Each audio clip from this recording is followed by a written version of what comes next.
Afternoon, and welcome to our afternoon and final session. So I pass the floor to Nick, who will start the session on the EOSC Symposium and beyond. So Nick, over to you. Thank you very much, Rob. So thanks everyone for joining us on this last final leg of the symposium 2021. Welcome back, everyone.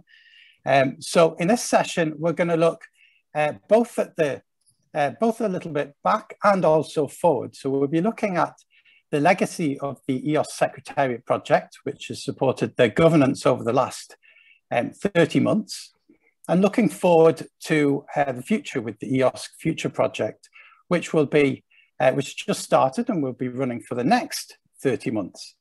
Now, alignment and understanding between EOSC projects and the governance has been key throughout the EOSC Secretariat project, and this will continue to be. So we'll be joined in the first part of the session by Gunsenheimer, who's a designated Secretary General of the EOSC Association. And despite the soaring temperatures across Europe, she'll be hosting a fireside chat with Dekker, the Project Director of EOSC Future, and Andrea Grisilla, who is the coordinator of the EOSC Secretariat project. So we'll then pause for 5 minutes, and we'll all ask you all to turn on your cameras, and we'd like to take a picture like we normally do at the symposium of everyone. So we need you to turn on your cameras, do your hair, and we'd like you to write a message, please. So we want you to write the main takeaway from the event, okay? And we'd like you to hold it up to the camera, maybe with your face as well, okay?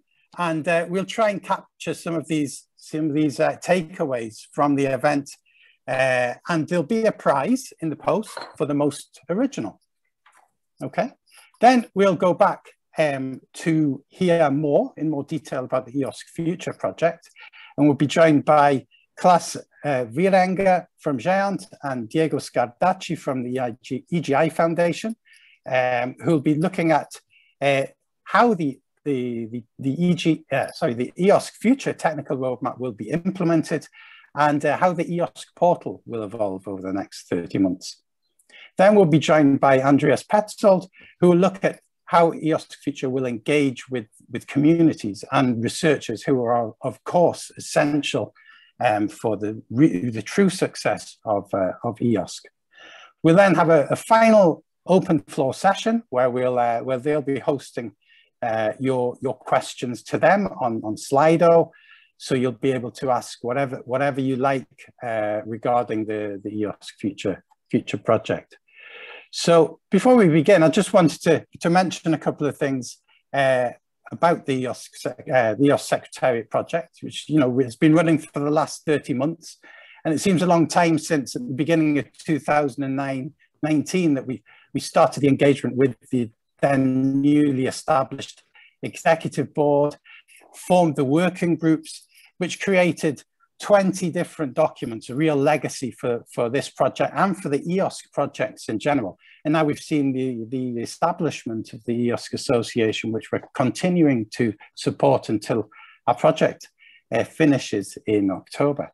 We've done a lot of work with various communities in creating supporting documents with communities such as the ESFRI project, the HPC community, and we've managed, and the ENVRI-FAIR Call 5 projects as well. And we've seen a number of sessions around some of the outputs from them during this week.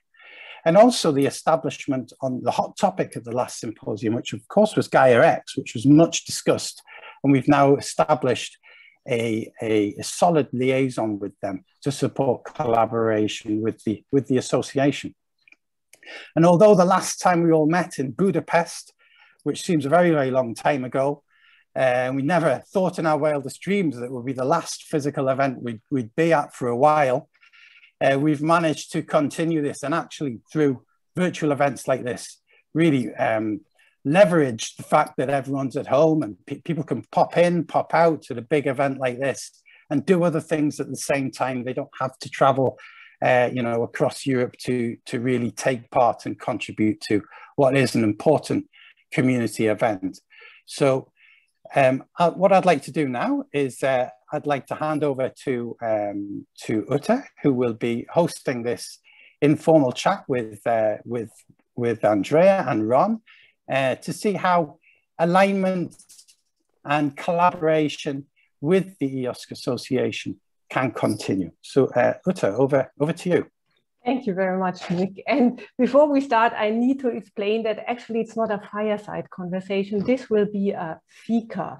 And I mean, to add a little bit of a content to that. So the fika is a Swedish concept that I learned to appreciate in my time at ESS in Sweden. And it's something, indeed, you need a coffee. That's important. If you can, have something sweet with it. And then you sit together with your colleagues, and there you socialize ideas and topics that are important and relevant for you, and you start a dialogue. And that's exactly what we want to do in this session now. And what we will do is we will first look at the results and achievements of the EOSC Secretariat project, and Andrea Grisilla will present that as the project coordinator. Then Ron Dekker, as the project director of EOSC Future, will briefly outline the mission and the objectives of EOSC Future. And then we'll see how can we come together and, as you said, align our efforts. So I hand over the floor to Andrea, and go ahead.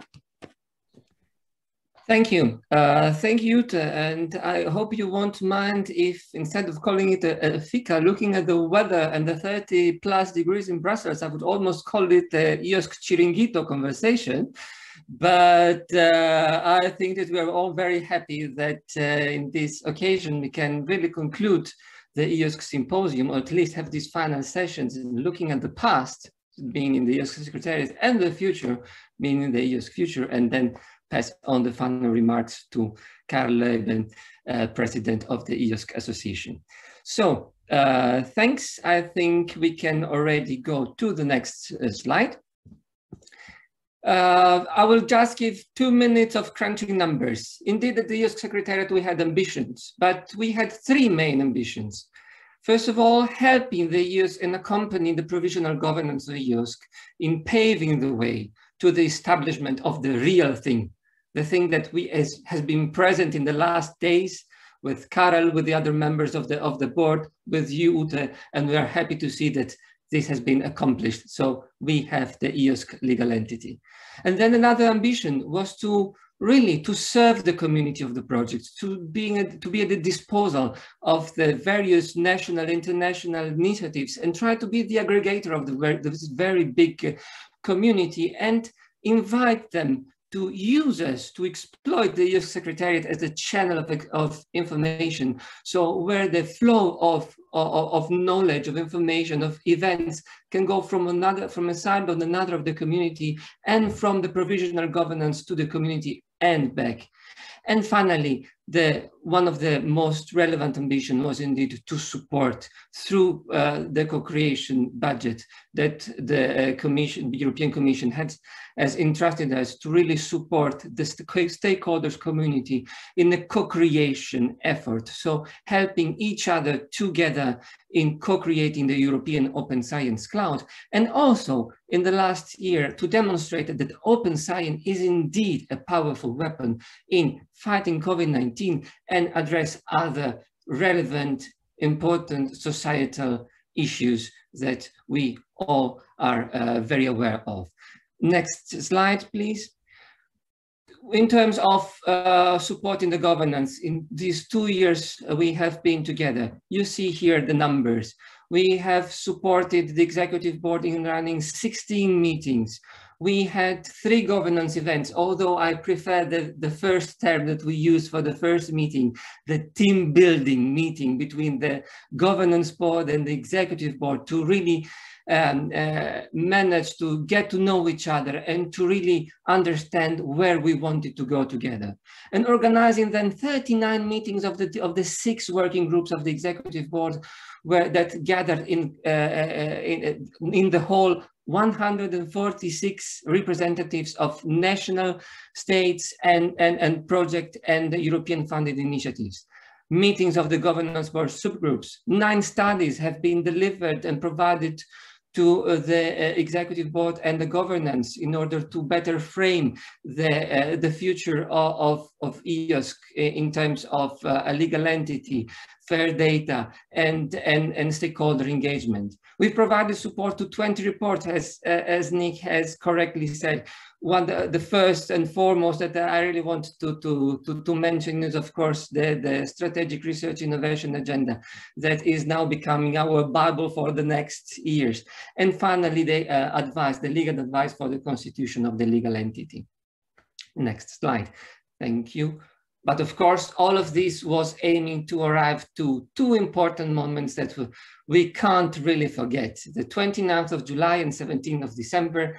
29th July 2020, the moment of the constitution, the official constitution of the EOSC Association. Here it looks like the page of signatures of the Treaty of Rome, that is the constitution of the European Union.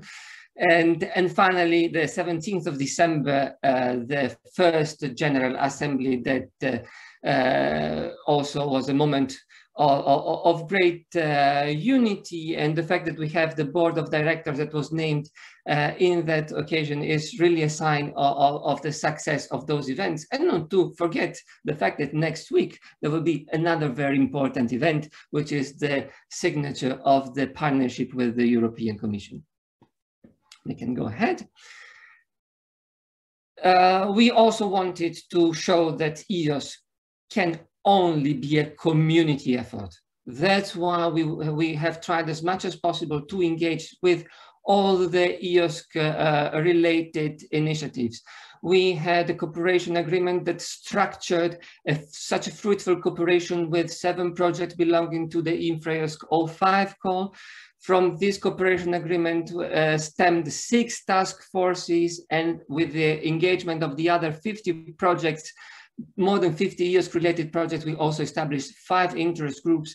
And I also want to thank the EOSC-related projects and initiatives for the outstanding participation in the 2 surveys that we have realized during the EOSC Secretariat project lifetime. Next one. And based on what has been said in the previous slide, we also wanted to have a community that is as broad as possible. So we have established 5 EOSC stakeholder events with a total of 3,300 participants. I would say that is really an incredible number, it's an incredible figure. 2 of these 5 EOSC stakeholder events were consultation events with the participation of the EOSC projects. We had webinars with more than 1,500 participants, and an incredibly successful tool that was implemented on the EOSC Secretariat website is the EOSC Platform, where more than 800 representatives of the EOSC communities engaged with each other and posted a tremendous amount of 212 posts on the liaison platforms. So thanks a lot to all of you for having maintained the conversation alive in these 2.5 years. And finally, we conclude with EOSC, that is a co-created success. As we have described already since the beginning of the project, in the description of the action, EOSC Secretariat wanted to engage the stakeholder community in the co-creation process of the European Open Science Cloud, providing funding opportunities for EOSC-related activities. And it was again a success, I would say, because we had 46 funded activities just for the normal, I would say, and you will see why I say normal in this slide. So the initiatives that were related to open science, to European Open Science Cloud, broadly speaking, we funded events, workshops, even in dire time like 2020 and beginning of 2021, where we couldn't move. And then we funded opportunities where that delivered analysis, use cases, outreach initiatives, and even prototypes, all of this for a total amount of 1.7 million euros. And finally, personally, a thing that is the thing that has made me the most proud of what we have done with the co-creation budget in EOSC Secretariat is demonstrating the science is for all, and that European open science and open science in general is indeed the ideal tool to respond to public emergencies such as the COVID-19 virus. Under request of the European Commission, we have in fact set up a specific fast-track co-creation process evaluating open science activities, open science requests for funds that were directed to the fight of coronavirus in 2020-21. We have received an amount of 311 requests. Thanks. I stop here also to say that I'm very thankful to the 6 panelists, neutral panelists and experts in the domain of open science and epidemiology, virology, and you name all the other disciplines that have helped us in assessing the requests that we have received. We have funded 57 projects and activities only dealing with COVID-19, established in 21 countries for a total amount of a bit less than 2 million euros. So all in all, I would say that these figures in these slides outline how the EOSC Secretariat project has been overall quite a good success. Ute, Ron, I leave it to you. Thank you very much, Andrea, for these impressive numbers, and we'll talk about it in our discussion, how to sustain them and what to transfer somehow to the EOSC Association. Ron, where are you? You will present the mission and the outcomes of EOSC Future. Ron Dekker, the project leader of the EOSC Future project.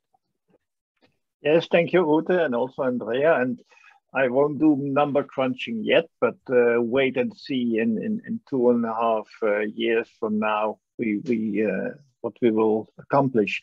On the next slide, I express the vision of the project. And what we want to accomplish is to have an operational EOSC platform consisting of the data, the services, open research products. And this should be accessible and useful for researchers.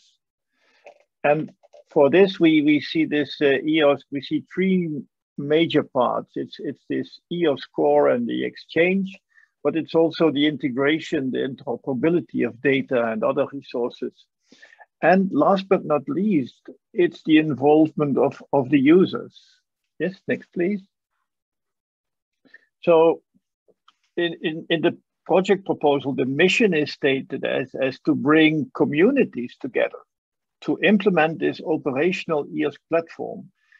And yes, there is a focus on technology and interoperability, but also on resources. And as I said, on the users, engagement and experience. Next, please. And this is shown graphically in what we call our fishbone. And here you see the 6 main parts, where it is the technology-driven parts like the EOSC core and the exchange, and also the interoperability framework with its metadata standards, etc. And all these bullets, they reflect a certain progress or milestones that we want to accomplish during the project. But it's also bringing the science in, bring the data in, by means of the science projects with the help of the science clusters. And you see 2 fishbones are about the user experience and the engagement. So we want to involve users of the EOSC right from the start and during the project, and also ask feedback on what we are producing. Next, please. To do this, we have 6 main pillars, and they are reflected here. It's the policy and strategy. This is also to connect with the outside world. I'll come back to that in a minute. It's of course this technology and interoperability challenge, and it is science. It is about bringing new providers in by procurement. And let's not forget infrastructures and even a platform like EOSC. It's not only about machines, it's about people. And we need to have skilled people. We need to train people, and that could be users, but also providers of new services. And again, it's the user engagement to reach out to the different stakeholders. And you can see at the bottom that these 6 pillars are related to the work packages. And here we see what are the main work packages. But of course, the picture is much more complex. The next, please. So on an operational level, we have, of course, the work packages. And beside the coordinating, the project management, we have a separate work package 2, which deals with the project strategy and the alignment. And the alignment is not only with EOSC association or the partnership, it's also with the other projects. It is with new providers. So this alignment is way beyond just the EOSC activities. And then in the middle, you see a big block, work package 3, 4, 5, 7, more or less the technical parts, and they are strongly related. And Klaas and Diego will explain much better what's in there in a minute. It also includes this the onboarding of science. We want to bring in new users. We want to bring in new providers. And as I said, last but not least, it's work package 9 and 10. It's about the stakeholder engagement and training people. And I think this is extremely important to build up communities, to build up users right from the start, and to have this involvement in the project. Yes, next please. As I said, this work package 2, but throughout the whole project, we reach out, we connect with the outside world, and that's the partnership board, it's the association, the member states, other projects like the 07 and the 5 projects, but also with the current science cluster projects. And on the left-hand side, you see counterparts like high-performance computing and new developments that are going on in, for example, Gaia-X. And this is important because we can learn from each other, and we should not try to compete, but to combine and cooperate. And this, in a way, is a short overview of what we are planning to do and how we are planning to do in the EOSC Future project. I kept this presentation short so we can have this hot chocolate at the campfire. Thank you very much, Ron. So we have some 10 minutes left for our discussion, and I would like to start with a question to both of you. So Andrea presented all the numbers and the big achievements of the EOSC Secretariat project that will run out by the end of October this year. And I would like to know from Andrea, what do you think should be sustained by the association? And what do you think can be carried forward by EOSC Future? So if we could talk about that, because so much effort and so many achievements have been done within EOSC Secretariat. So how can we build on that going forward? Well, from what I've seen from my experience, both entities, so the association and the projects, have to rely on what has been done in terms of engagement, I would say.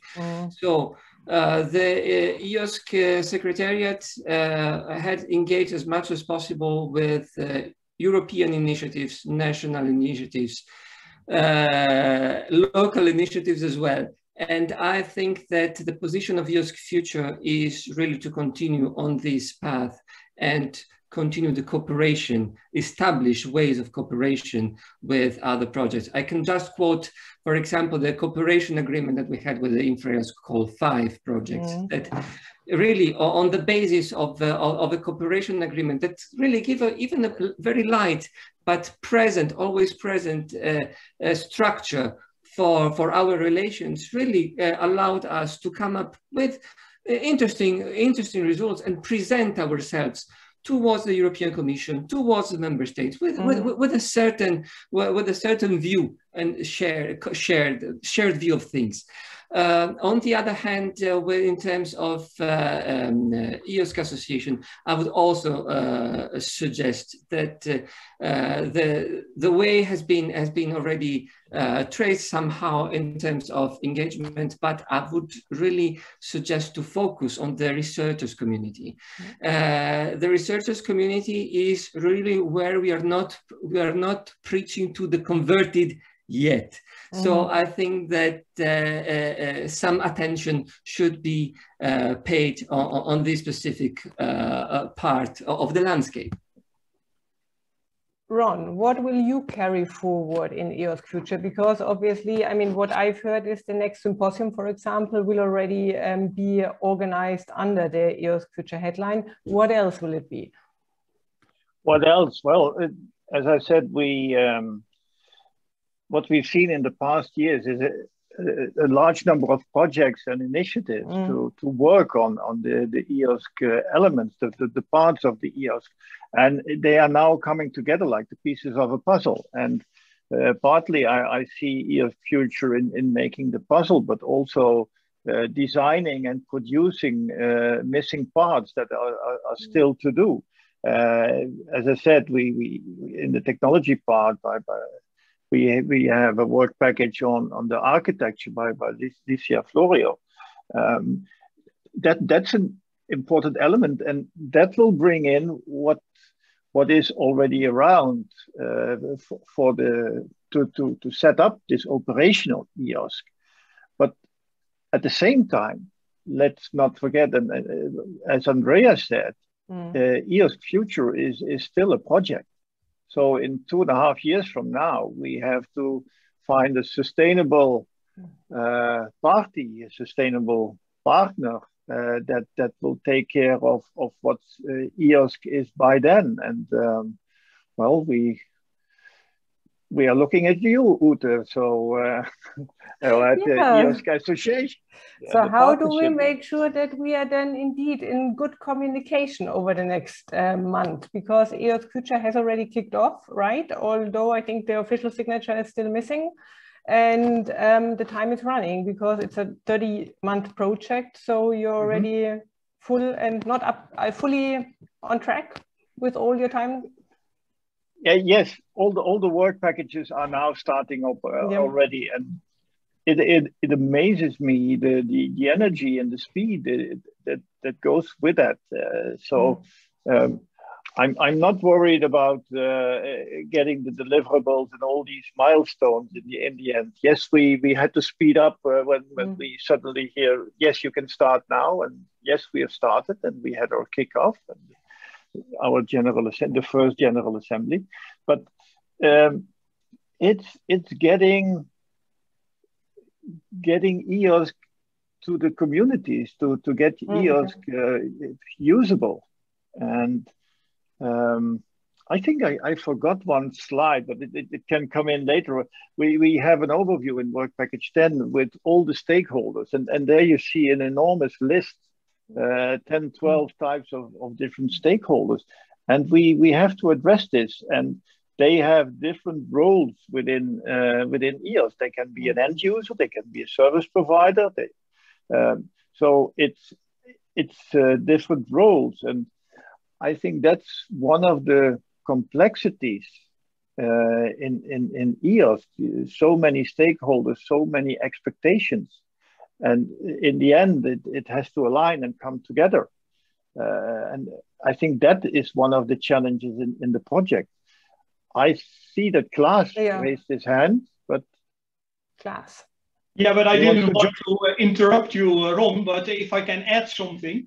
I think the other thing is, I agree with everything that Ron said. The other thing is, we have already started a long time ago with making sure that interaction is going on.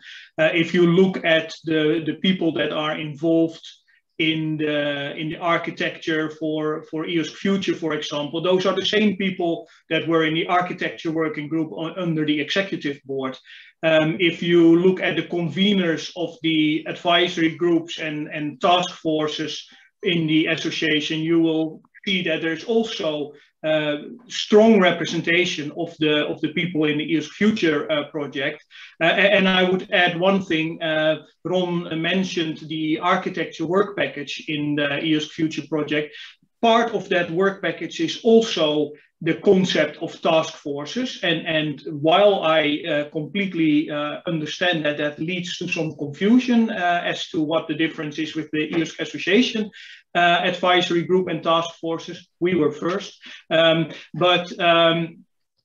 those task forces that look at specific topics like PIDs or AAI or metadata, they are on purpose explicitly open to people from outside the EOSC Future project. It's one of the things that I heard a couple of times this week, that people were concerned that EOSC Future was like a black box and people didn't really understand how they could interact, whether we would do things without consulting with the wider community. I will come back to that a little bit in my presentation as well, but I want to ensure you, we want to be as open as possible. And these task forces are one way of making sure that we get the wider input. Mm-hmm. And in addition, I'm also looking at the chat. And of course, I agree with Licia that we have the best people now in the project, but there are also very good and very best people outside. And we want to have them engaged and on board on this EOSC. On Bert Meerman's question, you're referring to Andreas. He will give a presentation in a minute. So I want to park that question. But Ute, since you're here, I also have a question for you. You said, what will we do for EOSC and the association? But what role do you see for the association with respect to EOSC? I think it will be a very collaborative role because, I mean, I haven't looked into the details, but I think it's around 70% of the beneficiaries and linked parties that you have in your project are at the same time members or observers of the EOSC Association. And so there's a natural overlap of the community, obviously. And I expect that we do have a very, let's say, fruitful dialogue with each other. And I mean, that we have open communication lines and that we start this officially already, I think, in 1.5 weeks' time, because you invited us, Karel, the president of the association, and myself, to the next strategic oversight board of the EOSC Future project. And I think it's important, I mean, that we all stay regularly in communication. And that's also what I basically took away as one of my key to-dos in the next weeks, is to, let's say, work on the communication from the association, not only to the members, but also to the broader ecosystem, so that we can indeed work on this alignment by simply sharing information with each other. And then, I mean, going forward, obviously, I mean, we're entering in this Horizon Europe partnership in just a week or less than 3 weeks, 3 days time. And that then, I mean, we do have a framework also where we can work together also with our member states, where we have anyway already worked with, but that's, I think, also a lot of activities that will be going on in your project, where we in the association can benefit from, in regards, for example, just to mention the monitoring framework that was also discussed in the course of this week, for example. And then once our CTO, and that's a bit of promotion before we come, I think, to the end of this panel in 2 minutes time, promotion. So Monday next week, the recruitment of our CTO will start. And I invite everyone to have a look then to the job ad and to spread the word about it, because that will be then the person who will be your point of contact within the association, liaising not only with EOSC Future, but also with the other ongoing and the future projects when it comes to technology developments. Nick, since you are our overall chairman, is there anything you want us to address before we come to the end of this little hot coffee chat here in the end? Other that we've learned we have to talk, have more coffee, and have to get aligned on the engagement to our very broad and very diverse, and what I've learned in this week, very, very motivated and engaged target groups.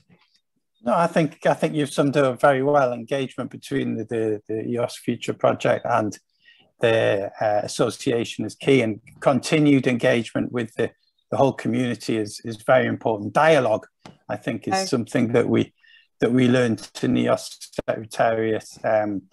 Andrea mentioned the liaison platform, which started as an idea for a two-way communication between the community and the previous governance's working groups. And this, after a bit of time, this really took off, especially when the working groups had something to publish and people were able to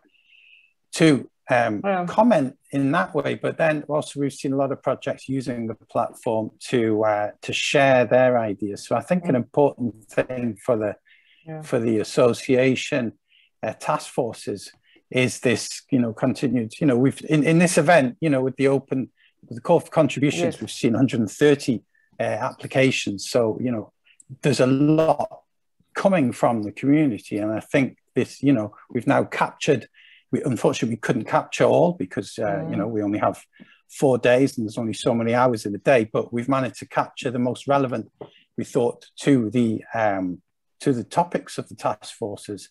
And, there are many other applications that came in. So I think this is an important first step to creating a two-way communication with the community, with the various projects which are extremely active and which are all, their remit is to contribute to the European Open Science Cloud. So, yeah.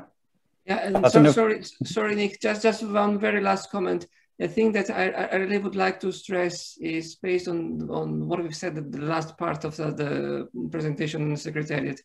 And advice is also linked to the real cases, to what happens in life. I know that this is already present in the SRIA and so on. You have already many use cases. But for example, I remember the second team building executive board, governance board meeting in Milan.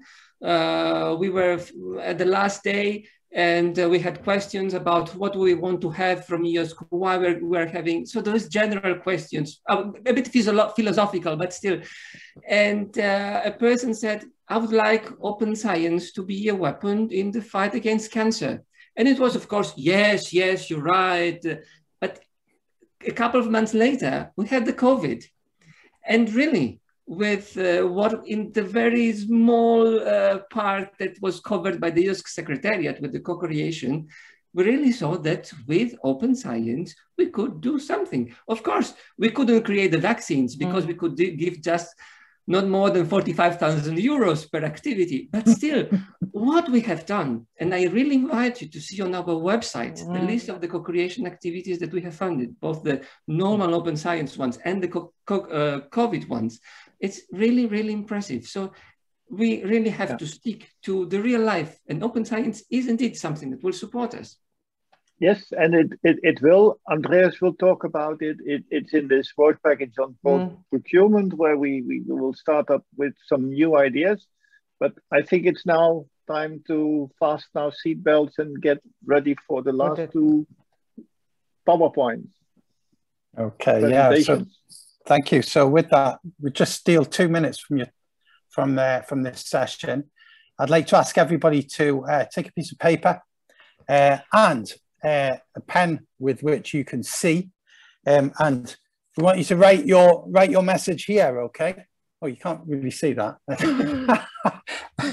If you've got the background out, take the background off.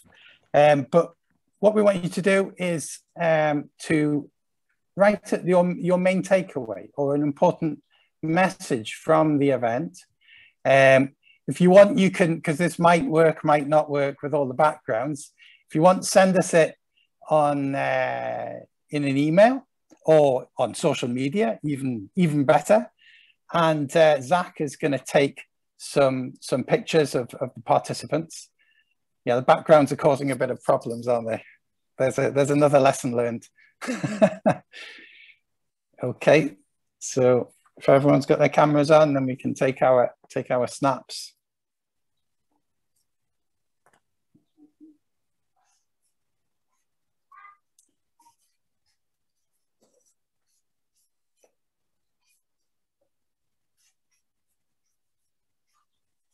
Tell us when you're ready, Zach.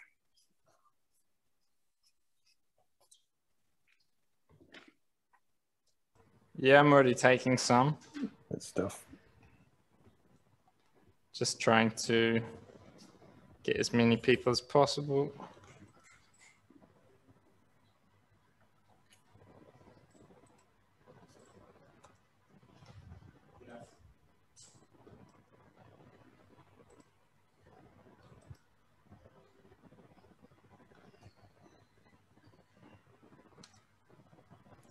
Because there's more people turning them on right now.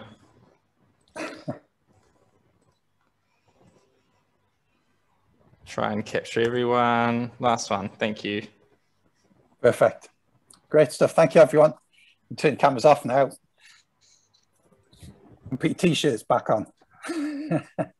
Okay, so this next now we're going to go back into the look at in a bit more detail at the EOSC Future project. And we're going to go for a bit of a deep dive now to really get into the future EOSC technical roadmap. So we've got Klaas Wierenga from GÉANT and Diego Scardaci from EGI. So I hand over to you both. Thank you, and you should really have had Ron pronounce my name, but we'll work on that later. Yes, next slide, please. So we will not go into too much detail. It's end of the week. We all had a rough week, I think. So we'll keep it relatively easy. I hope. Next slide, please. So Ron already showed this picture in a lot worse resolution, I should say.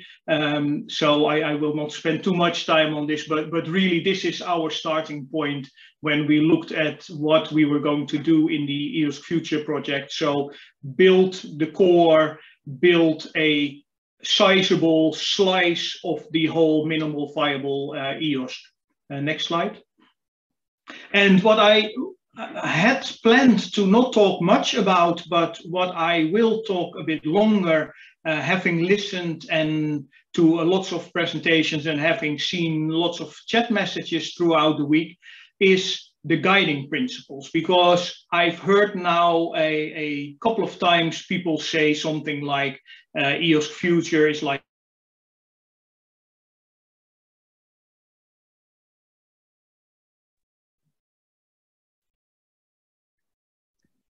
Have we all lost Klaas's sound? Yes.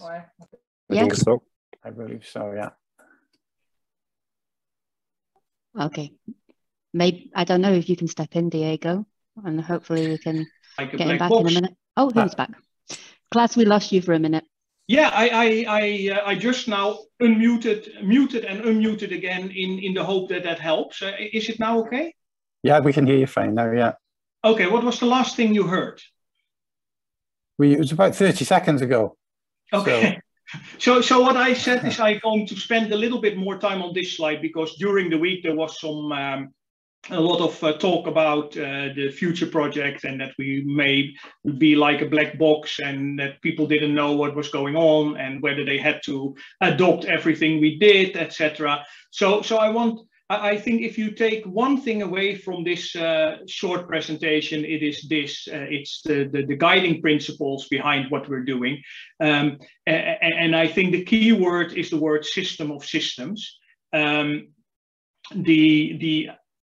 acknowledgement that in the research communities, in the clusters, but also in the infrastructures and through a lot of projects in the past maybe 10 years already, a lot of good stuff has happened. We already have a really good blueprint for an AAI for EOSC.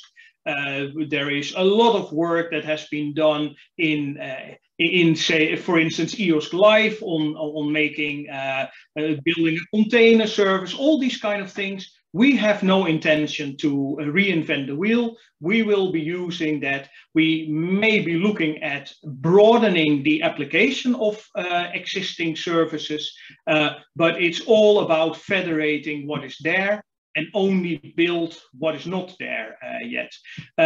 So the best way of looking at what we are aiming to deliver in EOSC Future is this glue layer that allows you to combine resources and data and services from different infrastructures into new research. We want the whole ecosystem, and pardon the buzzword, but we do want the whole ecosystem to work as if it was one big system, but in reality, we want it to be different systems federated and joined by a glue layer.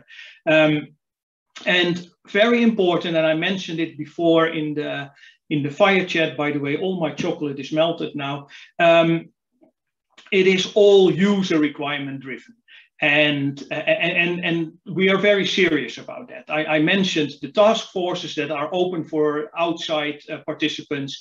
A lot of us participated in creating the charters for the advisory groups and task forces. I am sure that even more of us will want to participate in the advisory groups and task forces under the association.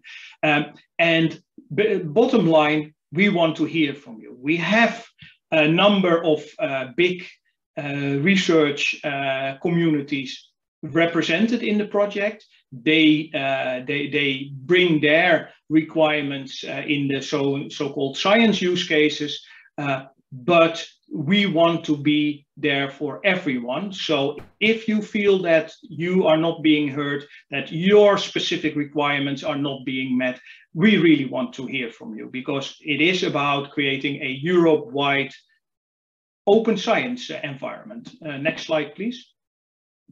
Then a few words about, really a few words about the architecture. Very high level, we're talking about on the bottom, the EOS core, the core of what the EOSC Future project is going to deliver, a number of generic services, security services, an AAI that can be used across the different research communities.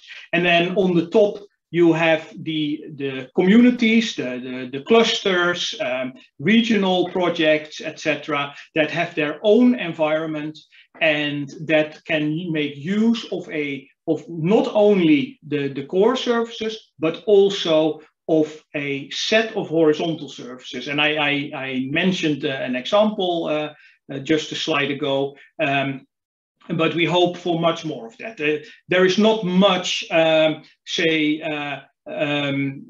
photon and neutron community specific on a data transfer service, for example. So if those kind of services exist and work well and are fit for purpose, we want to make them available to the wider community. And to make that glue layer, I don't know why my audio drops, probably because I get a pop-up that my internet connection is unstable. So apologies for that. The right-hand side, that is because we believe in this federation approach, this system of system approach. It's all about the interoperability layer. We need to have a way for services and resources from different communities to be able to interoperate with each other. And to do that, we define profiles, exchange formats when needed, and all these kind of things that allow a researcher associated with one community to find, use, publish, resources from another community, and then of course flanked by support activities that Ron talked about already. Next. So I guess Karel Luyben would call this yin and yang. I will just say that for us these are really, there are really two components to EOSC resources that work really hand in hand. On the one hand, we have the services. on the other hand, we have the data, publications, etc., that we named research products as a general name. And it is really about making those research products available. And in order to make them available, we need to have a way to find them, describe them, publish them, etc. And that's where the services come in. Next slide. And another myth to dispel that keeps coming back, that is that we are going to build the Uber portal, the portal that dwarfs all portals, etc. This is very far from what we want to do. We will deliver a portal, and I will get to that on my next slide, but we do expect that the majority of the researchers will access EOSC through their own community that they have been working through for many years, and that they keep doing that. Next slide. And to illustrate that a bit, looking at the overall landscape, next slide. Sorry, just click. What you see is that researchers are organized in a community, click. And that community has already all kinds of stuff in place. And this varies wildly across the different communities. Some are very advanced, others less so, but typically there is a community platform that has, for instance, a community portal, all kinds of tools, workflows in place that allow these researchers to collaborate within the context of their collaboration. Click. And what we propose is that gets flanked by what is the EOSC core platform, click, with the idea that, assume for a moment that such a platform exists, that the communities can leverage what they can find in the EOSC core platform, and also that they will publish all those resources, research products, and services that are relevant for the wider EOSC, that they will publish them in the EOSC core platform. Click. Click. And the idea is that if all the communities do that, the researcher that interacts with their own community platform, they will be able to leverage all the data and services that are available in the other community platform, because they can discover it and use it through the EOSC core platform.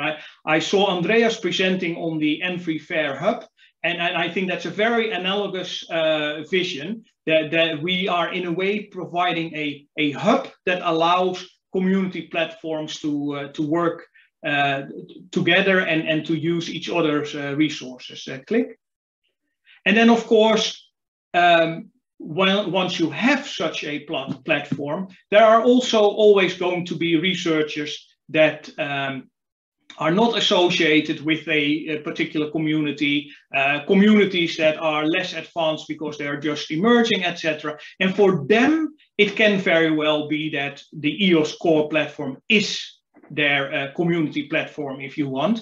And also we think that the EOSC portal that we will deliver will help individual resources to discover things. We also think that the EOSC portal may actually play a role as sort of like a demonstrator for the type of things you can do. Very much aligned if you were in the early days of the web. The World Wide Web Consortium has a reference browser. And that is not the fastest, it's not the best looking one, but it is the one that shows you what new functionality becomes available. And the EOSC portal could very well serve that same role.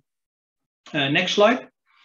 And with that, so I hope you understand this this overall concept of a system of systems. And with that, I hand over to Diego, who will go into a little bit more detail on how we are going to make sure we will deliver this by the end of the project.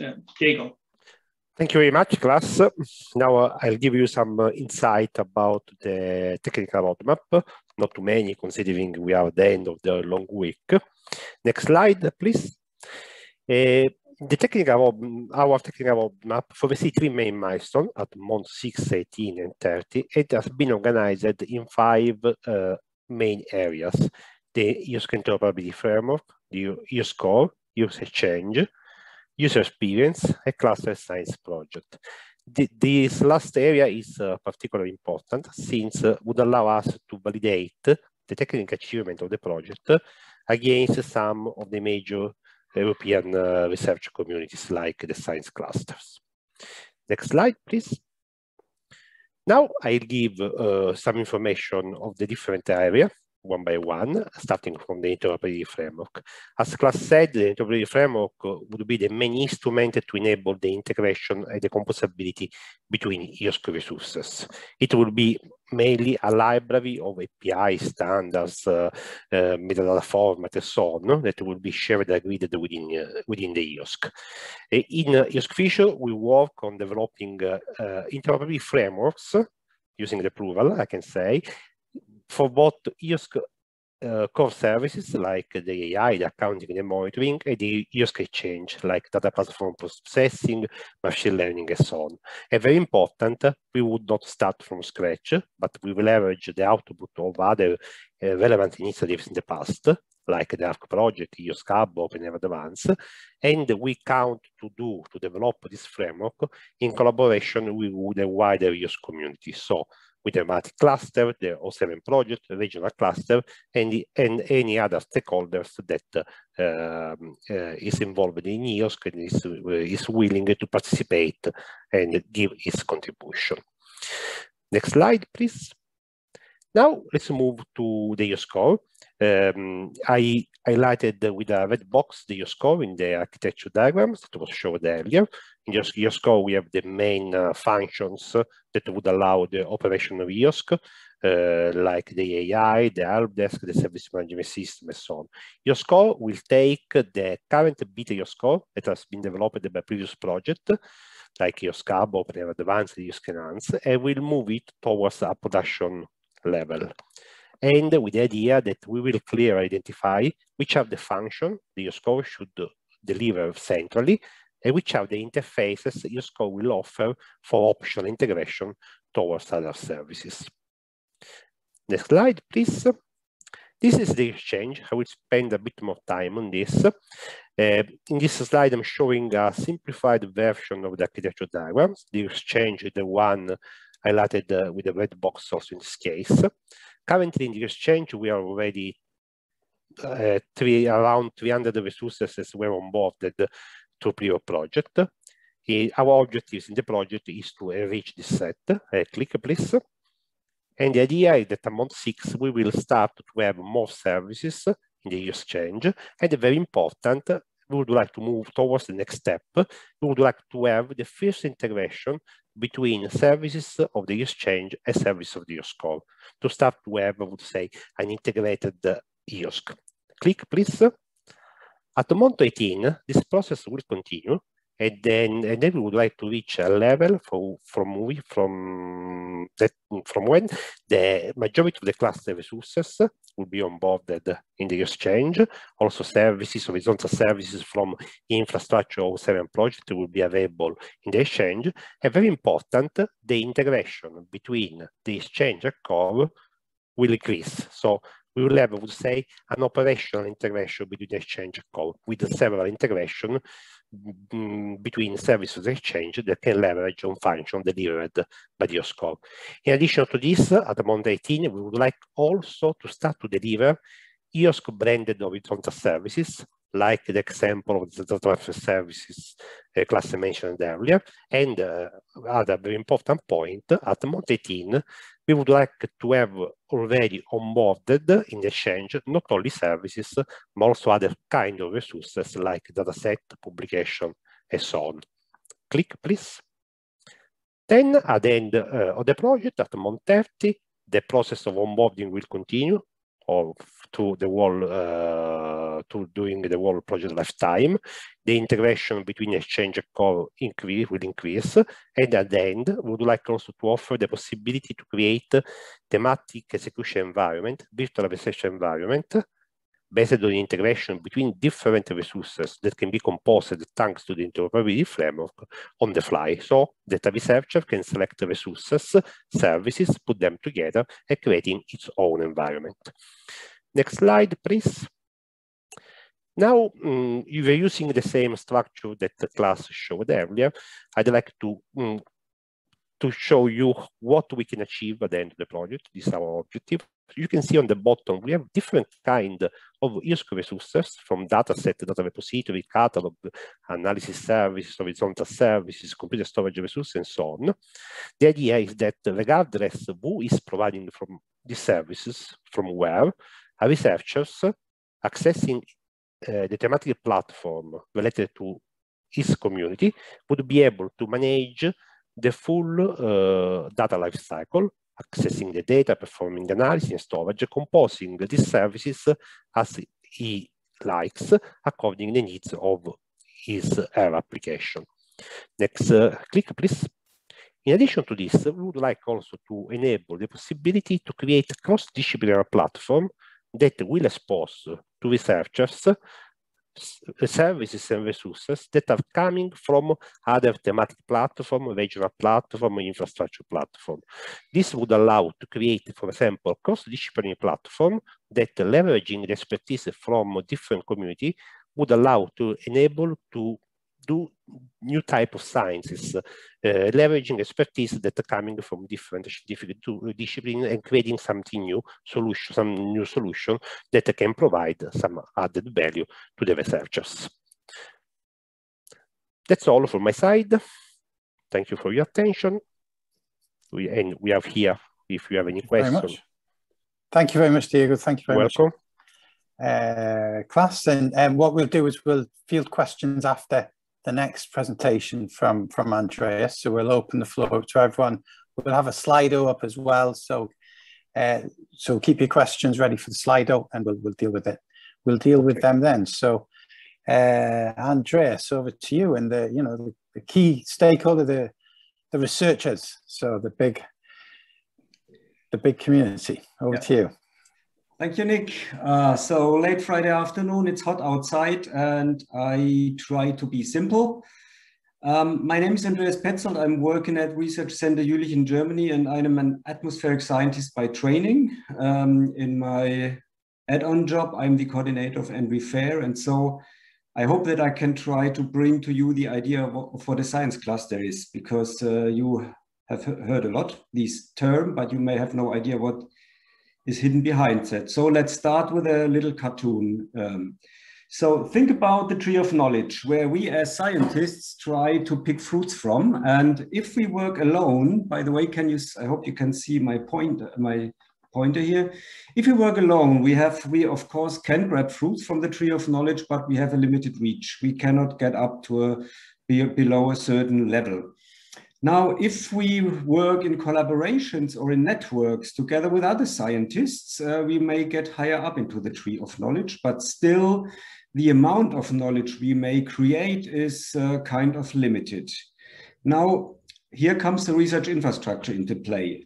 So the research infrastructure provides a real infrastructure to help us getting higher and higher into the tree of knowledge, to grab fruits from the top, and to create a lot of knowledge. And with all that knowledge we gain with the help of infrastructures here symbolized by a scaffold, we can then create a lot of fruit, and that we can turn into an advanced product, which is for societal benefit. As scientists, even if you work in collaborations and networks, this is not really possible. So and this is, I think, the idea, a simple cartoon created by Ari Asmi, the co-coordinator of ENVRI-FAIR, but it's great to show the idea of an infrastructure. This, I think, is then easy to understand what the big difference is. And the other point is, we as the infrastructure, we provide the scaffold. We help the scientists. We are not the scientists, so the infrastructures are there to promote science, not to do science. That comes after. Now, next slide, please. I am from as an atmospheric scientist, I'm from the environmental research community. And so I want to give you a bit more insight in how we work and what the real, the good things are, what we expect from EOSC and related work. So as atmospheric, or as environmental scientists, we bring together in our community researchers from all compartments of the complex Earth system, from the atmospheric research, ocean and marine research, solid Earth and land surface research, and life sciences, biodiversity research. Just by counting that, you get an idea, next slide please, that we are coming from very different communities, but looking simply at the challenge of climate change, you get immediately the feeling that answering to such a challenge and to any other societal needs, we require collaboration, and even more, we require true interoperability. Next, please. So complex phenomena like, in our case, climate change, they need highly varying and specialized observation platforms. So we need these specialists to come up with dedicated knowledge about certain processes in our Earth system. Next, please. The observations we conduct they are usually often unique and cannot be repeated because we are measuring in a living system, not in a laboratory where we can repeat measurements at given starting conditions. This is not possible. So we have to create huge data sets of environmental information and mostly work on climatological views, on statistical views, and not on single point measurements. Next, please. And as I said before, we combine a wide range of disciplines with the scientists we cover in our field. And this is true also for all the other fields, for the life sciences, for the social sciences, for the high energy physics, for the astronomy and others. Here, we bring together a wide range of disciplines. They all have their own methodologies and research cultures which are not necessarily converge or fit together. And this is the first big challenge, to harmonize things, to learn to speak to each other and to understand the language of each other, even if we are all doing environmental research. Next, please.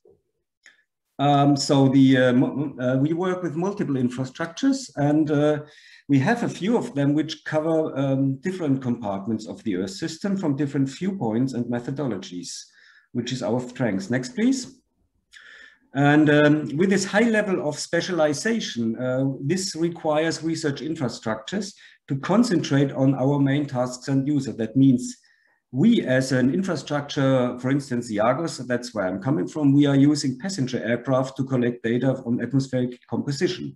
Of course, we look at information which is relevant for atmospheric scientists to assess the state of the climate. And others, like the colleagues from EPOS, they look at seismology and volcanoes, and they have to focus on other aspects, but we all are under the umbrella of environmental sciences.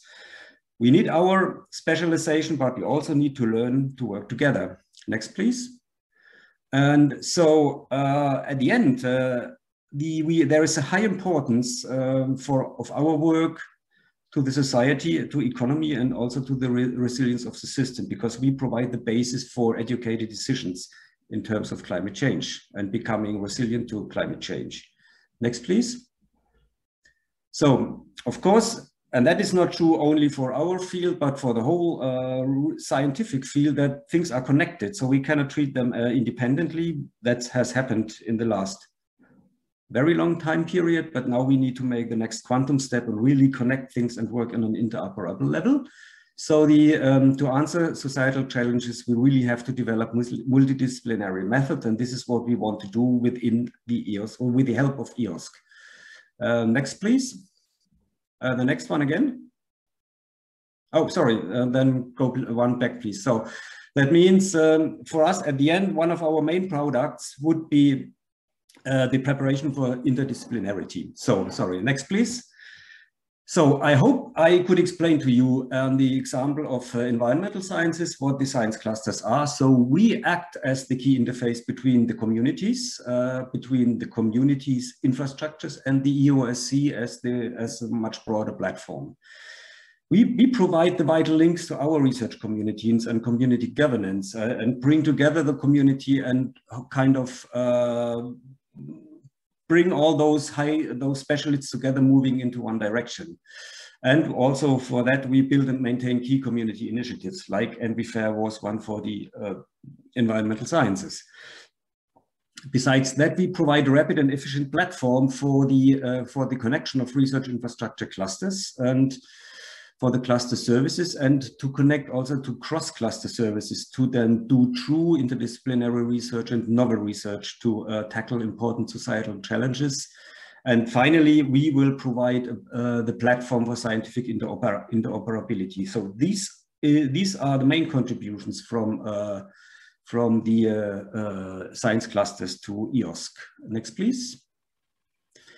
So, as illustrated already with the example of changing climate, to tackle that complex problem, we need to bring together knowledge from very different fields. That means, but looking at it from a more abstract way, facing today's societal challenges requires interdisciplinary science, and this the basis for that is not yet well prepared. So, and then think it to the end, conducting interdisciplinary research poses a cultural challenge. So we as scientists, we need to shift our attitude from working as focused experts, which we still will maintain. We usually try to work with self-generated data. We need to move away towards data discoverability and structured collaborations with other fields. And for that we must be able to build on a sustainable core of e-infra services, and this is the cultural change we need to enable our scientific community to. Next, please. So what we provide are FAIR data. That means that we provide our research fellows with to find the data and metadata in our catalogs of services, to access them freely, use them and share them. To work with the interoperable data, for that we provide our standards, thesauri and ontologies as the machines for doing that. We enable the research community to reuse and combine data for different research questions. This is something which is really new, and to generate new services and meet the community standards to allow true interoperability. And one of the simple but very relevant services that we are running repositories, some of them mature research infrastructures, which help minting identifiers for the community and help building a first big block for the PIDs with the which is used for to fulfill FAIR principles. Next slide, please. So FAIR data is not open data. I think that's pretty clear. So but especially from the environmental field, we are we are true fellows of the open data paradigm since a while, since since environmental data must be open. So we provide open data and continuous trust working environments to the scientists and networking opportunities in a broader field than it's available now. And especially our long-term open data archives, which are operated by many of the research infrastructures in their specialized fields. They run with a high performance storage and computing services to enable sustainable use of data and on-site processing and other services to the scientific community, which is not yet possible, or it's just in the development. And we think that open data and a virtual research space for open science, where the research scientists can create and content and collaborate, providing this will really boost forward the gain of knowledge we can produce in all scientific fields. Please. So, yep. The research infrastructures which I'm speaking about, they are not all the same, of course. We may have single-sided research infrastructures like big accelerators, research vessels, research aircraft, or we may have distributed research infrastructures like a network of observation stations across Europe, for instance, or we may have e-science research infrastructures which provide the IT network behind the community, for instance. And these very different types of research infrastructures, they collaborate in the science cluster projects. The main driver to collaborate is really to respond to the grand societal challenges. And here we push forward to align practices and tools amongst the communities to come to community standards that we all follow the same routes as much as possible, to follow common data standards, annotation, ontologies, and catalogs. It's a big challenge, but it's needed for true interoperability. And the main products, or one of the main products we are envisage, is the vertical and horizontal composability of our services. That is one major goal, and the facilitation of data mobilization to make data easy to move between resources and between also between let's say domain bound, or to cross domain boundaries, to phrase it correctly. Next, please. To come to EOSC Future, to demonstrate what we want to do, we created a few science projects which cross these disciplinary boundaries. And one is, which is bridging between the life sciences and the environmental sciences. And this is a project which tackles the biodiversity in changing climate by looking at non-indigenous species which are invading a new environments and create a challenge to the existing species. And this is a big topic if you look at the global shipping, which brings water from the Southwest Pacific to the North Atlantic, just in their big vessels. And when they release the water in the North Atlantic, then the species which have onboarded in the Pacific, they are now in the North Atlantic, and nobody knows what they will do there if they populate, if they compete with existing species. And this question is tackled in that project. Another one which is really challenging is the climate neutral and smart cities, which is started by the social sciences and humanities. And the environmental sciences will support this activity with our dashboard on the state of the environment, where you have easy access to easy to understand parameters which identify the state of the environment. And of course, we have the overall bridging topic of COVID-19 research, which is pushed forward by the life sciences from the medical side, biomedical side, which is also treated by the social sciences, and our high energy physics help with their computational knowledge, and the materials and health sciences, they help with the structural imaging, for instance. So this gives you an idea how very different, let's say, experience comes together to tackle one grand societal challenge. Next, please. So, as I just illustrated, our scientific areas, which we tackle within the EOSC Future science projects, they range from the impact of climate change on biodiversity and environment and societies, to an improved understanding of our universe, which is pushed forward by the ESCape. They look at dark matter and really fundamental questions of what our universe came from and how it will develop. And we move on finally to all aspects of COVID-19 research. So we really cover a broad field with our demonstrators. This will be only be demonstrators to give you a feeling of what is possible. The scientific added values from these projects are provided by new and beforehand not possible interdisciplinary analysis. So we believe that the tools we develop for these specific questions, they can be reused for tackling different questions, of course. They will be formulated in a way that you can easily reuse them.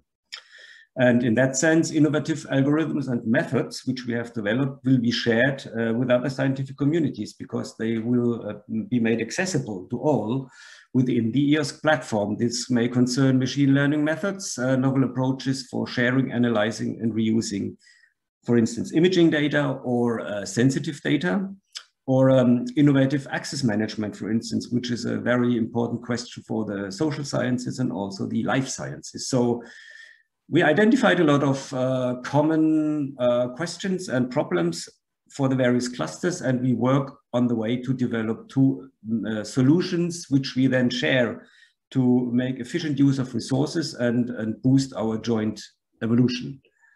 And next slide, please. So that's my final one. If you now kind of digest what I hope I could bring to you, and now we look at the various roles in this ecosystem here. We have the S3 research infrastructures which push for joint development of harmonization, not only of data management tools, but also of instrumentation, how to measure parameters of standard operating procedures, of data quality management, and all these kind of things to develop that jointly and harmonize it across disciplines to support interdisciplinary harmonization with these examples, create by that a potential for new user communities, which we have not expected. So far, we as scientists work together with our scientific communities. Now we open new doors, and we will provide technical support to our users. That will happen by the EOSC, and the European Open Science Cloud will build the connection to wider user communities, to the more non-specialized user communities, and to develop disciplinary best practices and standards, and to make them broader known, create research infrastructure services from generic services. This is very important, where we as RIs will digest EOSC core services and use them to build our products. And EOSC will, of course, serve to share demonstrators and documentation. And as scientists, we build a platform for discovery and interdisciplinary workflows towards the harmonization of interfaces and access across research infrastructures on the data management side. And the more advanced research infrastructures will build up services across ERA to build up the service portfolio, so to say. And at the end, all that goes together towards society to help building up resilience. And we may see commercial and societal use developed of that, not by the research infrastructures, but by users. And we will also see the operationalization of key services by other users. For instance, in the environmental sciences, Copernicus Earth observation program is consuming our data and building new services for citizens. It's already existing, and it will at the end, by the tool of citizen scientists, help to build up societal engagement. So this is the journey we see in front of us, and I hope I could bring to you a bit the background from the research communities and how we want to use EOSC and what we think we can contribute to. Thank you.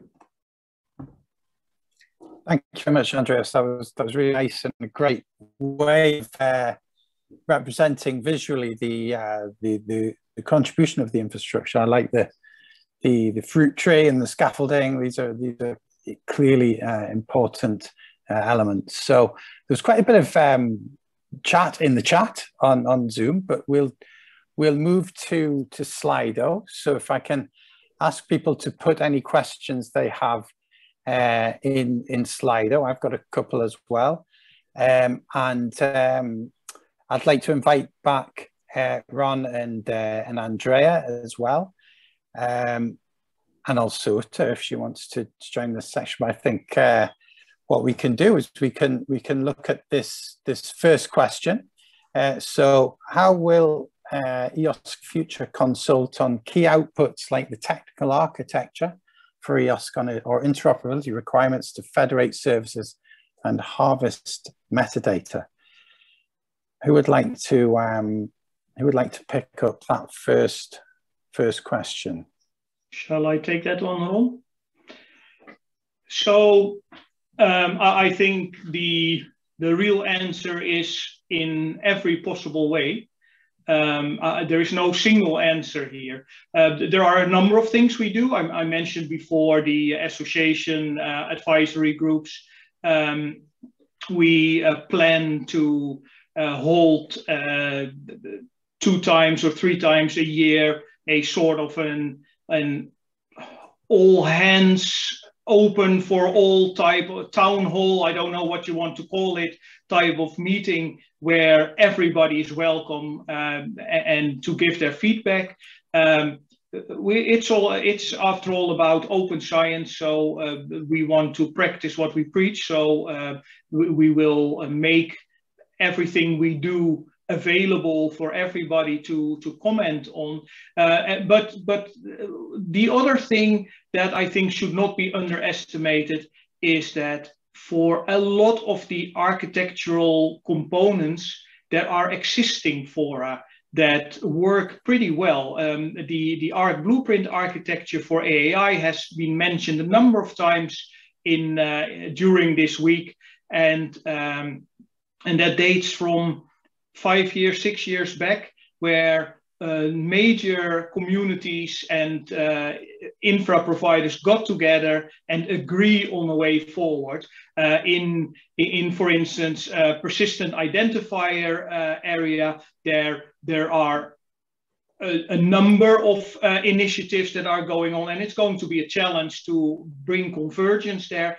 But we should not try to do everything on our own. Just like we want to make use of working systems and infrastructures that are out there, we should also leverage existing collaborations that are out there and make use of them to make sure that what we're doing makes sense. And so in a way, we fire on all cylinders, if you want, to make sure that what we do makes sense. And ultimately, the use of what we're doing, and we aim to incrementally make things better for researchers. And if nobody comes to us, then that's also a good sign. Well, it's not a good sign. It's a valuable sign.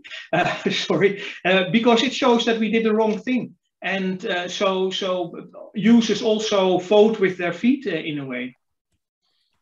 If I can add something on top of what Klaas said, I think it's not only a matter of consulting, since the idea is that how we organize the EOSC Future activities. We have already, I would say, this consultation process already part of the design work, since, for example, our technical collaboration board is made as members from the 5 science clusters, so from 5 of the main European research communities. We have the task forces in Work Package 3 that will be crucial to develop the EOSC architecture interoperability framework that will be open to everybody. Also, people external to the project can also chair these task forces. So it will be, I would say, a route that we'll do together with the researchers, with the aim to have, when we deliver something that already have some consensus around. And in addition to this, we will also follow what Klaas described, trying to consult, get feedback as much as possible by the EOSC Association and any other fora that are available. Okay, thank you. Any other people with anyone else want to comment on that previous question? There's a nice question regarding. So this is a question: is EOSC Future relying on things that are not funded by EOSC Future? Perhaps you could clarify that question. So I think here we're talking about data and services. We have, in general, EOSC Future has been funded in a call, the ENVRI-FAIR 03, that is a call that has also a twin call, is the 07 call.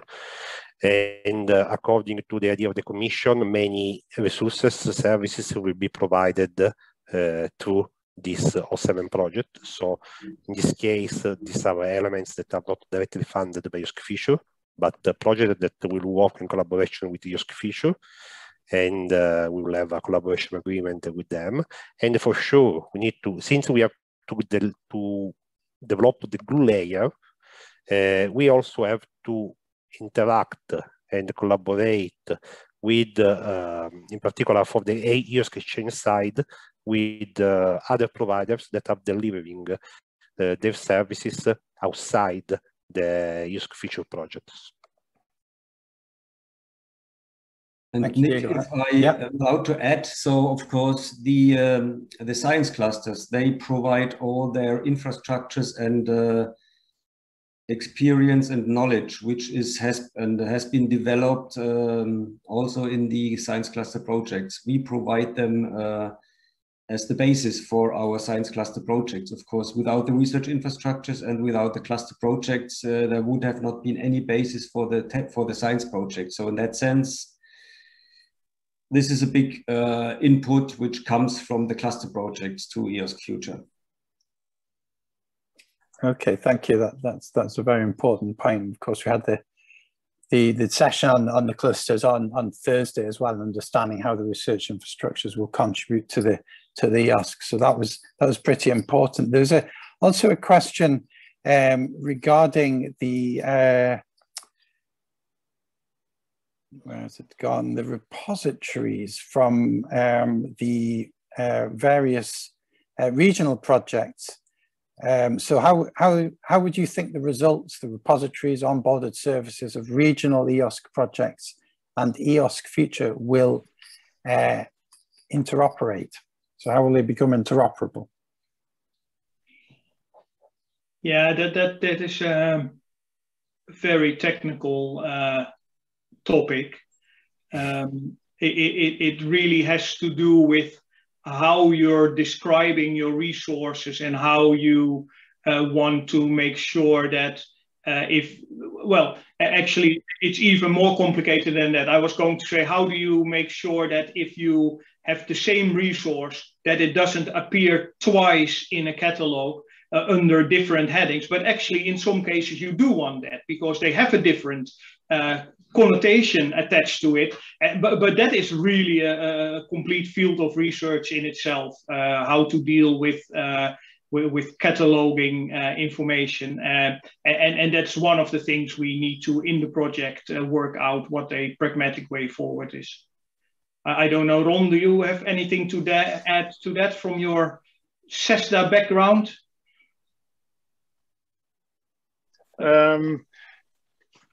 As was also said at the start of EOSC, it is federating research infrastructure. So not everything will come from one project. There have been dozens of projects. There are standing organizations. We have all the ENVRI research infrastructures. The landscape analysis revealed, I think it's almost 6,000 national research infrastructures. So I think there is a vast amount, and as Diego and Klaas explained, the technical way to connect to the EOSC portal, but then it becomes technical again. But let's make use of what already is available in Europe and on a global scale. Yeah, maybe to turn it around, if we don't manage to do that, we have failed. So we need to be able to do that. Perhaps a question linked to what you just mentioned is the question about, you've already kind of answered it about the, where you've got same data or information or services. And what about how you mentioned in your presentation that you'll be, gluing together the services which are fit for purpose. How are you going to decide what is fit for purpose and not? How would that be addressed? Yeah, so partly because we just had to have a flying start after spending a lot of time to get the project going, we start with the whole set of services that is out there. And I mentioned before, other projects, clusters have delivered a whole bunch of services. For some measure of completeness, you could almost say that we have an operating EOSC core. So what we will do is we will have a kind of a continuous evaluation of whether these services that we have are fit for purpose. To give you one example, we are now looking at how to operate a help desk service. there is an operating, there's a help desk service, operational, distributed, and everything. But over the course of, in this case, the EOS Hub project, it became clear that it doesn't scale to the numbers that we are looking for. So now we are looking at replacing that with another system. And that is kind of what we expect to do throughout the project. Identify what works well and keep doing it, identify what doesn't work so well and adapt it, or if it really is not fit for purpose, make something new or buy something new. Okay, great, thank you. So remember everyone, vote for the questions you see in the chat and they'll go to the top of the screen. So let's go to the top of the screen. So the cluster projects finish in 2022 or early 2023. How can they continue to contribute after that? Yes, I already tried to answer in the chat, but Andreas might also add to this.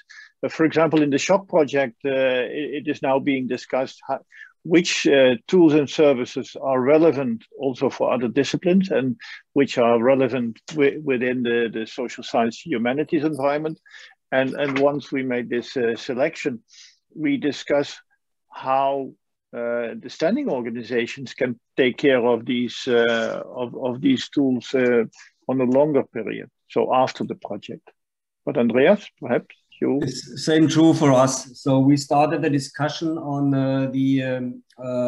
a sustainable operation of what we call the ENVRI Hub. That's an effort we are actually building up as a shared platform for the environmental sciences and access platform. And we speak with all our research infrastructures how to ensure sustainable operation. And of course, we speak to the Commission to have also new opportunities to further, let's say, develop the tools and services we have started, because I mean, that must be clear to everybody. What we started in the clusters and what we started now in EOSC Future will by no means be fully developed at the end of the project. It will be a starting point and it will take a lot more efforts to further develop it. So we start something now, we kick it off and bring it to some demonstrator level point. But that's, if you want to develop it further, we need the tools and we start discussing about, but we also need the Commission here to take a position. And perhaps in addition, when we started with SHOCK, I think we had one research community to explore on some use cases. And by now we have 5 research communities even joining during the project. And one example is European historical company data, firm data, and they want to make use of the structure that SHOCK provides, because they deal with the archiving from CESAER, but also with techniques that are used in Claren or Daria.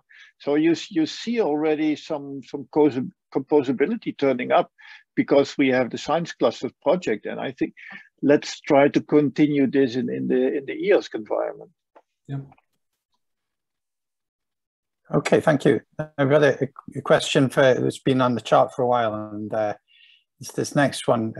So who was intended to be the future operator of the EOSC Future assets? So we're looking ahead towards the end of the project. We've just seen in the last few presentations what those assets are. And will this become a subject of a procurement call? So who would like to answer that?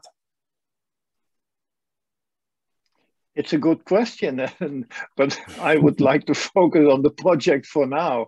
And yes, we will address this question, but not in month 2 of the project yet. Okay, I think that's a fair enough answer. Yeah, we have Karel in 10 minutes, so ask Mr. President. Okay, so next one is, how will the EOSC Future link with PRACE and EuroHPC, and what are you expecting from our side, or from their side, sorry, to help bridge the gap for the benefit of the European science community? So again, it's the question of engagement. People want to know how they would engage with EOSC Future, which is, you know, massive project now. Who wants to pick that one up? I think that's it was Klaas or Diego, yeah. Yeah, I can say something about this, and Diego can add if needed. So first of all, we have in this liaison work package 2, also one task dedicated to HPC, sorry, and Damien Le Carpentier is responsible for that liaison, and so we've had a first couple of calls already to see where we meet each other, well,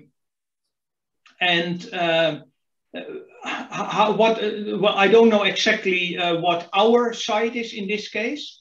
So let me take it from both sides.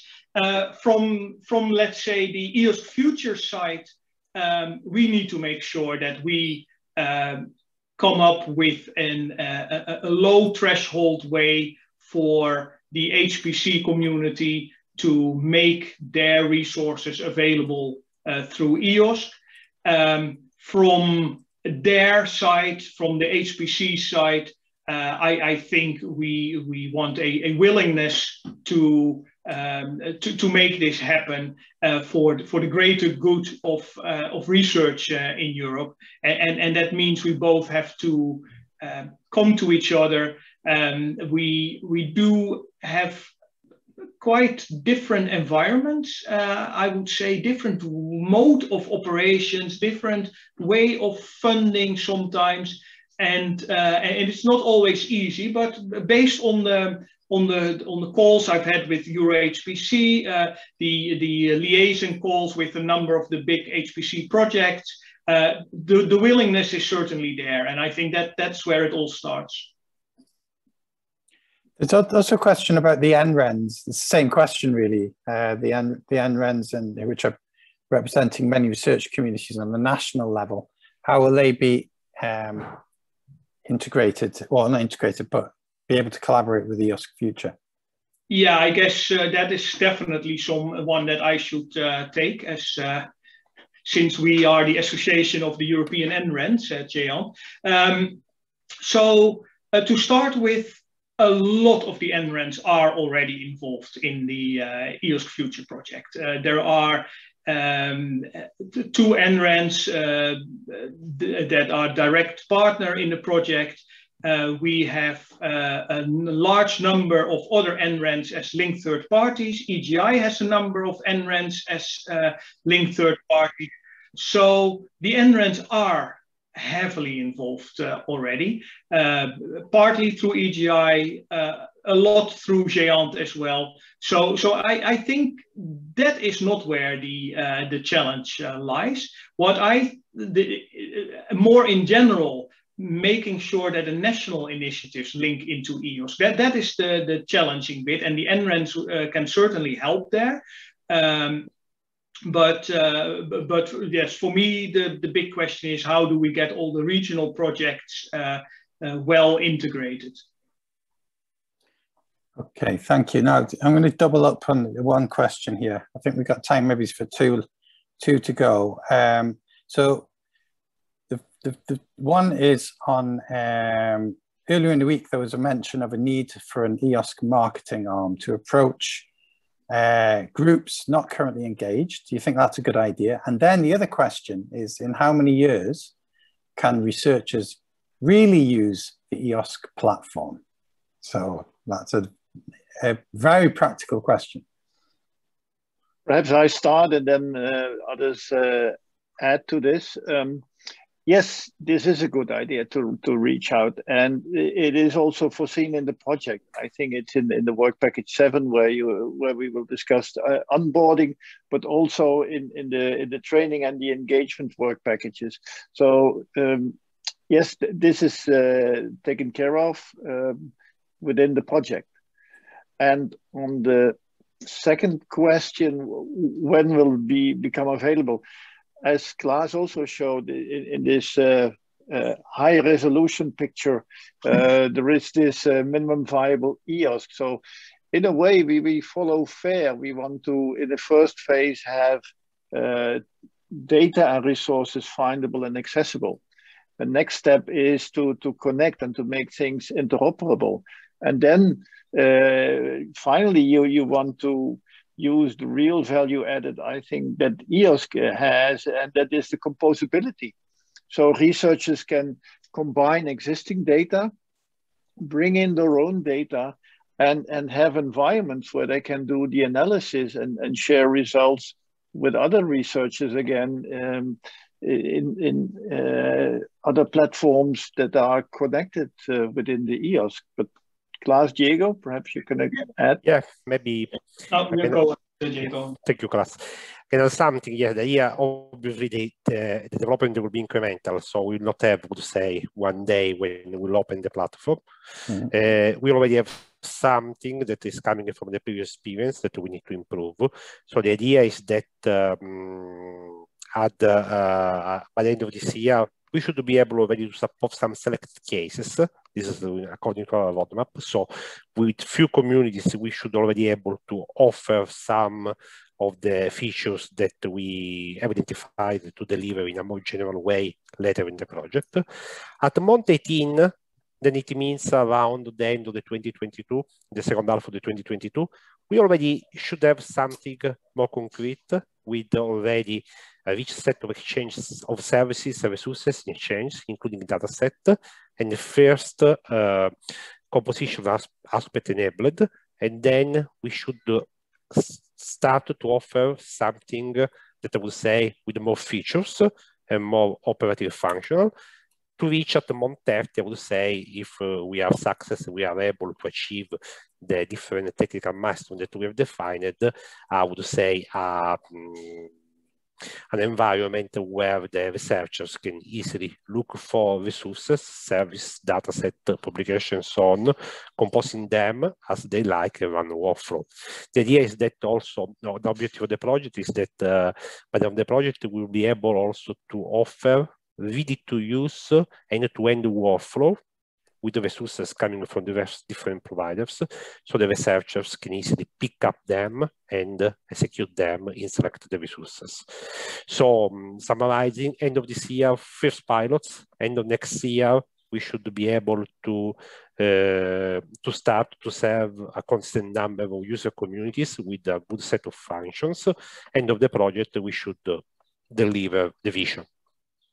And just to be clear here, because we are building on existing things, a lot of functionality is already today available. If you look at the 5 clusters represented in the EOSC Future project, they, for example, all have an AAI that is based on the ARC blueprint architecture. And that means that really already today, it is technically possible for a user associated with one cluster to access a resource in another cluster. And in month 6, we are already going to deliver that. So in September of this year, we will have that capability. And that's already, I think, a major step in making, giving access to resources outside of your own bubble, if you want. Wonderful. So I'd like to thank all of you for a very nice way and a very nice panel. You fielded a lot of questions. There are plenty of other questions on the board, but I think we'll have to draw a line under it now. So, you know, EOSC Future will become the glue. The scaffolding is set up, and we need to engage with the researchers and make sure that the glue is there for federated service and multidisciplinary science for real effective impact in scientific research. So with that, I will hand over to Karel, who will just really close the symposium and has some final remarks over some of the key highlights of the last 4 days. So Karel, over to you.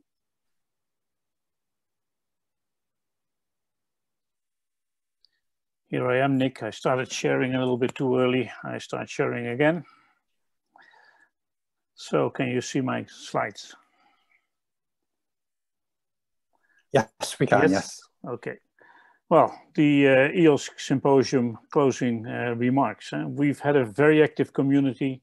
We had a participation which was huge, and let me give you an update on that. When we started on Monday, the figures were that we would have 780 participants over 4 days with a good gender balance, and that indeed from some 50% of the organizations were research performing organizations.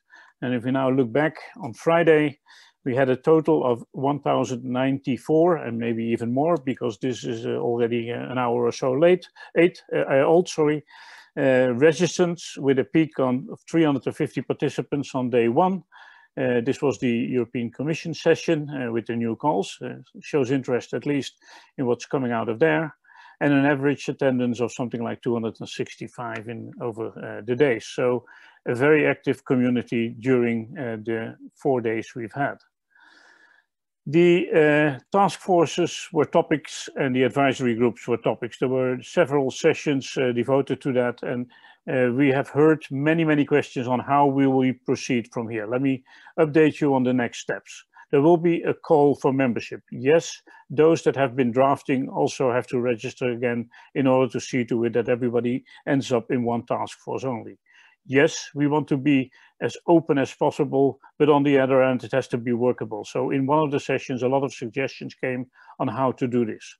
We will establish the task forces, and according to the statutes, that is the decision of the board and has to be, with respect to the activity, to the advisory groups, be ratified by the General Assembly. We will not wait for this ratification to start. We will start as far as we are concerned, and then in parallel ask for a ratification by the General Assembly in writing.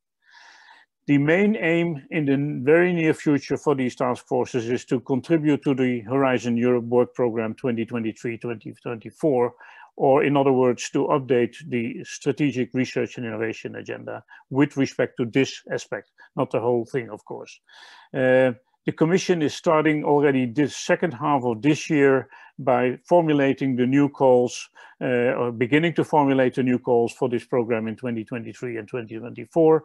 And through the partnership, which I will talk about in a minute, they ask our input with respect to the topics relevant for these calls. So the task forces will definitely be asked to play an input role here. This Horizon Europe partnership, sorry for the printing error here, will be signed on the 23rd of June in a session which is probably publicly available for everybody to see, of the R&I days of the European Commission. There we will sign what is called the Memorandum of Understanding between the European Union and the association. On behalf of the European Union, some commissioners will sign, and on behalf of the association, I will sign. And that will bring us to a, let's say, partnership for the coming 10 years. This MOU lasts until the end of 2030, when all the projects of Horizon Europe have run out. So please help us in bringing this news about. Retweet, use the hashtag EOSC, and we have the EOSC association members that can adapt their news releases and publish on their website. So please bring this message across. Then the second important item that's going to happen next week is the first partnership board meeting, 2 days right after the partnership has been formed. This partnership board meeting will have the meeting, of course, between the European Commission and the association, the two partners, but has a standing invitation for representatives of the member states and the associated countries that have formed the EOSC steering board together.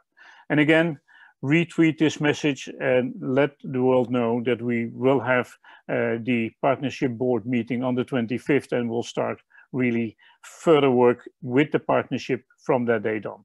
Again, retweet and hashtag EOSC. Some closing remarks with respect to the symposium we've had the last couple of days. It became clear out of many sessions that involvement, inclusivity, working towards citizen science, working towards a wider public that is involved, and also, of course, the private sectors is an important, let's say, direction to take. And we will take that to heart. Then we have to remind everybody, and also ourselves now and then, that we have to find and strike the proper balance between the willingness to move forward, very fast or fast, and the proper consultation and involvement of everybody.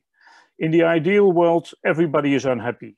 You have a group of people that think we are moving not fast enough, they are unhappy, and you have a group of people that think we are moving too fast, and they are unhappy. So we strive for everybody being unhappy in the real world.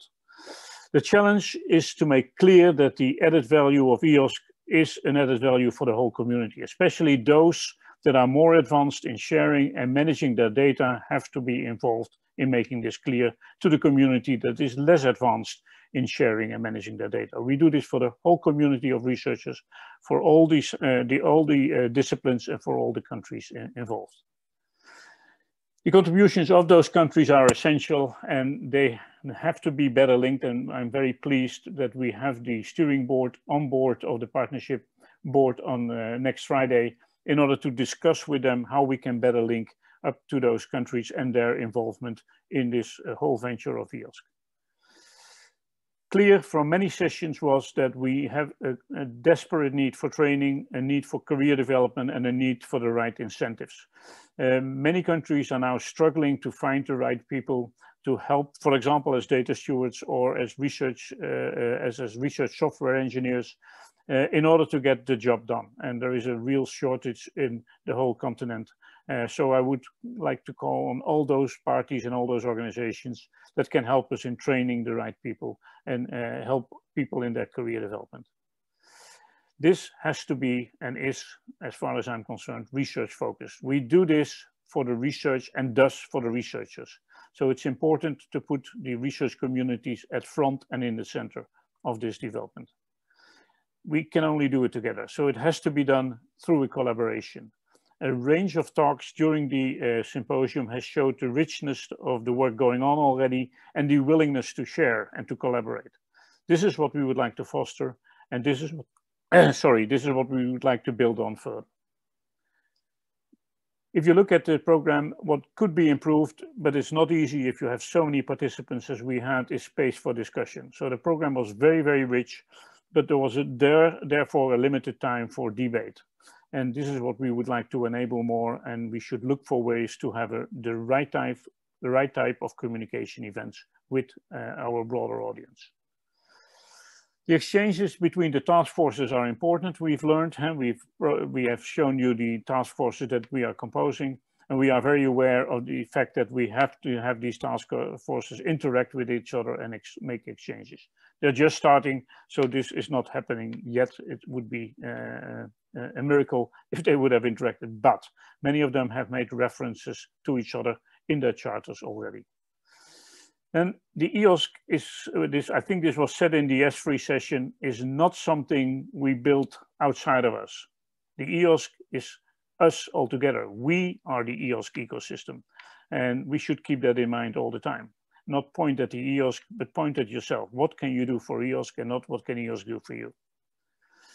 The board members are not representing their organizations. That is very clear, and they are here to serve the community. So don't hesitate to ask them. I asked them, let's say, an hour ago for input for my final works, and this whole list came from all my board members within a couple of minutes. So this is really a group of people that is willing to help this movement go forward. Then I would like to say some word of thanks. First of all, with respect to the program. There has been a program committee that has been working very hard under the supervision of Nick. There has been a community that sent out some 150 applications to the call for contributions in this symposium. And then there were all the speakers and chairs of the panels and the breakout sessions. Many thanks to those. And there were the participants. If the participants would not have been there, the symposium would not have been there. And I have seen, at least in the sessions I was in, a high level of engagement, so as well before as during the sessions. The organization, the EOSC Secretariat, did a perfect job in organizing this conference, this second larger conference, and the implementation. By the way, they also did a good job in serving us, first as an executive board and now as the EOSC Association Board. And I would like to point out especially the Trust IT team with Nick, with Federico, with Rob, with Julie, and with Zachary. that did an enormous effort in the last couple of weeks of getting this going, and that did also an enormous effort over the days to keep this smoothly running. A word of thanks to the contributors. The contributors were the task force charter contributors. They wrote the charters. We have invited them to do this as volunteers.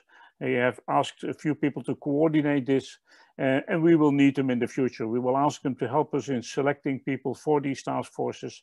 And if they would not have worked the last couple of weeks very hard as well, we would not have been able to show you the results we have been showing during this symposium. And then the board members of the EOSC Association, they have been volunteers in sharing sessions, in giving presentations, in bringing together the input from the task forces. So a very well-meant word of thanks to them. And finally, our sponsors, the Horizon Europe Framework Program that has been sponsoring the EOSC Secretariat project the last couple of years. And as a result of that, we have been able to do this. So thank you to all of you, a big thank you. The aim is to build it together, and we've said this several times. So what I would like to hope is to see you in the next symposium. We're considering to organize this with the member states, with the European Commission and the association together. And we might even consider to have a small introductory event of that type, where these three together that man the partnership board will bring something already the end of this year. But I hope that the three of us can jointly build the next symposium in 2020. So this was the symposium in 2021, sorry, in 2022. This was the symposium in 2021. And thank you very much for all your contributions. And with that, Nick, I don't know whom I could give the floor to, but probably to nobody. And I assume this is the end. But I give the floor back to you in order to say anything. Thank you very much, Karel. That's a very nice way to finish. And yeah, community is key for this. I'll hand actually over to Andrea, who's going to say a couple of words as symposium closes. And then I think Rob just wants to say something at the very end as well about the survey. Thank you, Nick. Thank you, Karel. So this is the last public event organized by the EOSC Secretariat. So like at the end of good books and good movies, the last page or frames are to be reserved for acknowledgements. And therefore, on behalf of the EOSC Secretariat and mine personally, I have to thank the Commission and DGRTD, the Open Science Unit, for the outstanding support that we have received so far and the cooperation that we have established. The demands we received were high, but extremely high was also the encouragement from the Commission. And I also have to thank DG Connect for the interest they have always shown in our activities and for the extremely valuable support that we have received from DG Connect. And then I can't but sincerely thank all those who have been part of the EOSC provisional governance. First and foremost, the co-chairs of the executive board, Karel Luyben and Catherine Stover, the executive board members, the governance board chairs and members. It has been very enriching and rewarding to be close to you on the construction side, passing to you the bricks and cement that you had used to build up the EOSC legal entity. Thanks to the EOSC Call 5 project, with whom we have established a very productive cooperation that you would really gladly see replicated by other projects in the future, in the EOSC Future. And the same thanks goes to all the EOSC related projects and initiatives that have engaged with us in many occasions at many levels. And coming to the end, my really personal and sincerely heartfelt thanks to the partners of the EOSC Secretariat Consortium. Thanks for your trust and especially for the patience you have demonstrated towards me as a newcomer in open science. I can't list all the names of all the people that have worked on this project, but please allow me to say that you have all been a true inspiration and I couldn't have been luckier. And yes, you have been great. Now I have to hand over 2 objects. So some keys. These are the keys of the EOSC Secretariat that I hand over to Ute. we build it, and it's on you to put all the internal design. And then this is symbolic sort of baton that of the relay race that I pass on to Ron as the coordinator of EOSC Future. It's on you now to run for the next miles. And to all of you, we wish you all the best of luck. And thanks for your participation in this 4 days of an amazing EOSC Symposium. Thanks. Nick, Rob, next to you. Floor is yours. Thank you very much, Karel and Andrea, for your very kind words. Thank you all. We have now come to the end of the EOSC Symposium 2021. Slides and recordings are continuously being uploaded as I speak on the EOSC Secretariat website, and the rapporteurs are summarizing the key insights for the post-event report. If you liked the event or didn't like it, please let us know at the feedback survey, which I've put in the chat. And from our side, myself, Rob Carrillo, my colleagues, Nick Ferguson, Federico Drago, Zachary Smith, and Julia Bergas Arteza, it has been a pleasure to host all of you virtually. Kudos to the chairs and speakers, as we have overwhelmingly kept to the time, and most of all, thanks to our audience, who have really animated the session with their interactions. So from all of us here at Trust IT and EOSC Secretariat, thank you and good day. Bye, everyone.